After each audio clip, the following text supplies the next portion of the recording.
My biggest fear was losing my sister, and I'm facing my biggest fear.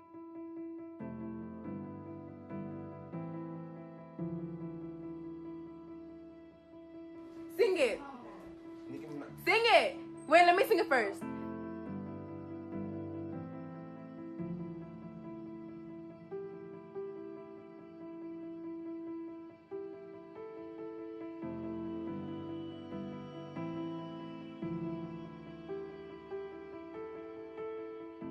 Layleen Polanco was my sister. She was 27 years old when she passed away. Layleen was more than my sister. She was my best friend. We was extremely close. Sorry, I get choked up. A $500 bill gave her a death sentence, and it should have never happened that way.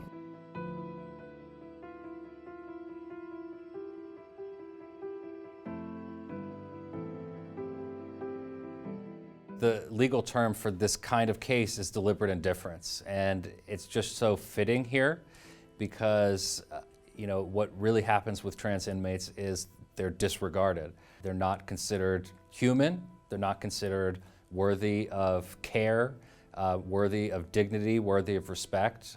That's what I see in case after case.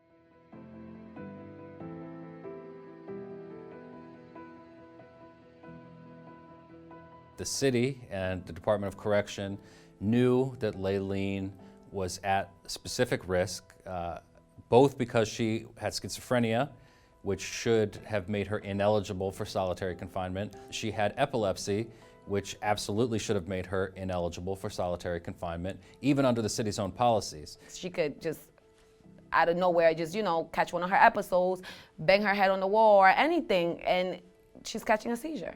Despite their policy that says a person with a serious psychiatric or medical condition can't be put in solitary, that's exactly what they did, and it left her unobserved to die. I couldn't believe it at first. I went into shock. I called, I asked them where she was at. I called the prison, I called everywhere because I'm like, there's no way. Like, there's no way. My sister, there's no way. And then, yeah, they finally confirmed that I could come view the body.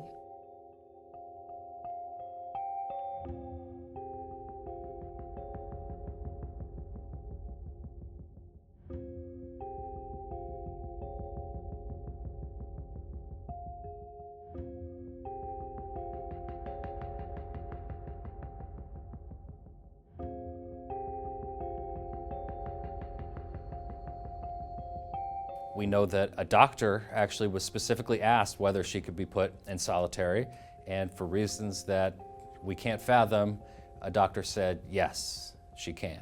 They put her in solitary, where she was in her cell. She was unresponsive for hours before they actually went in to check on her. The preliminary information we have is that guards went by her cell, looked in, and said, oh, she's probably sleeping. They left her long enough that by the time emergency personnel got there, they found that her body was cold.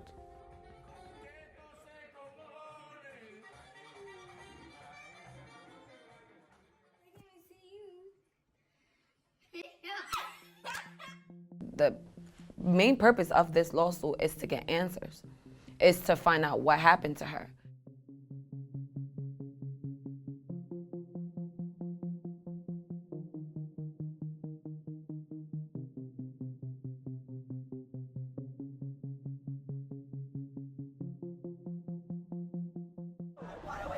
Justice! Now!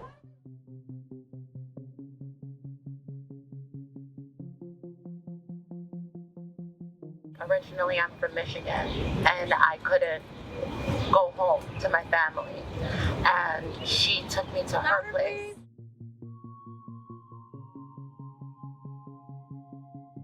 The over-criminalization of prostitution, the mistreatment of transgender people, especially in jail, where they're an extremely vulnerable population in an already horrible space. The overuse of solitary confinement, which has been, for years, experts have been saying that it's dangerous medically, psychologically.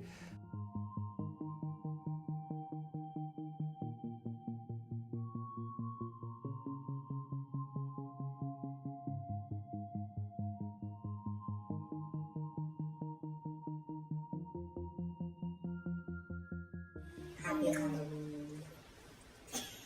I remember one Halloween, she just like, so can I borrow some heels and a bra? And I'm like, okay. So I'm like getting everything together for her, and she dresses up, she does her hair. My mom, I think, blew out her hair that day.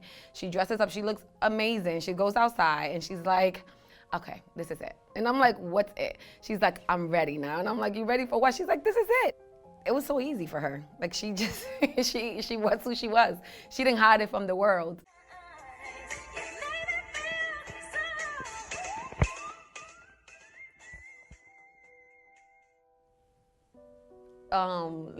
It's hard to describe her because she was just,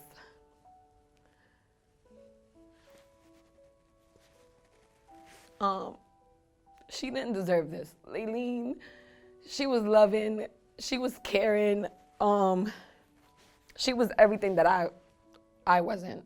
She was the life of a room.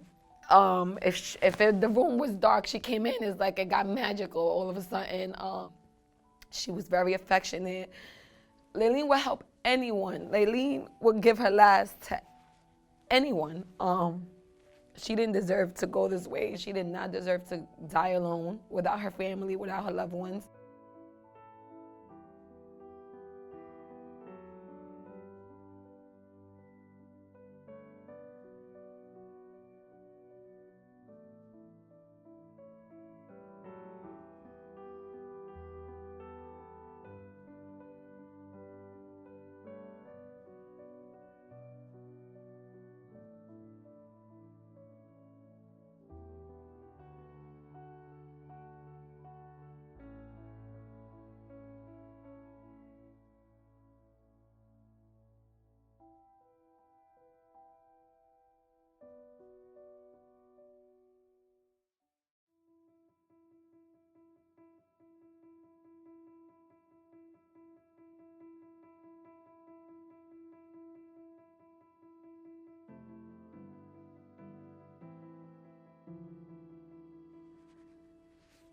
Justice would be everyone that had something to do with my sister's death to be held accountable for their actions. Because nothing in this world will ever bring her back. Nothing in this world is gonna ever fill in that spot. There's still many other Layleens out here. So I will hope that I could reach a lot of people and help many other families through my sister's story, and we find comfort in that.